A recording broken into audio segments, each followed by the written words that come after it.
மக்களவைத் தேர்தல் வாக்கு எண்ணிக்கை நாளான ஜூன் 4ஆம் தேதி இந்தியா கூட்டணிக்கு பலத்த அடி கிடைக்கும் என்று பிரதமர் மோடி கருத்து. உண்மையில் பின்தங்கிய பிரிவினரின் உரிமைகளை பாதுகாப்பது நாங்கள்தான் என்றும் பீகாரில் நடைபெற்ற பாஜக பிரச்சார கூட்டத்தில் பேச்சு. ஜூன் 4ஆம் தேதி இந்தியா கூட்டணி ஆட்சிக்கு வருவதில் எந்த சந்தேகமும் இல்லை. டெல்லி முதலமைச்சரும் ஆம் ஆத்மி கட்சியின் ஒருங்கிணைப்பாளருமான அரவிந்த் கெஜ்ரிவால் கருத்து.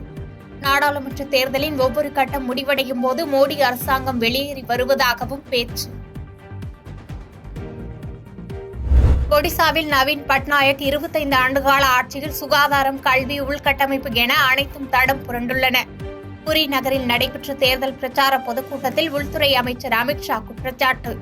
பிரதமர் மோடி ஒவ்வொரு மாதமும் ஏழைகளுக்கு வழங்கும் 5 கிலோ இலவச உணவு தானியங்கள் மீது நவீன் தனது ஸ்டிக்கரை ஒட்டி ஏழைகளுக்கு வழங்குகிறார் என்றும் விமர்சனம். பாதகம் செய்பவரை கண்டால் நாம் பயங்கொள்ளலாகாது பாப்பா.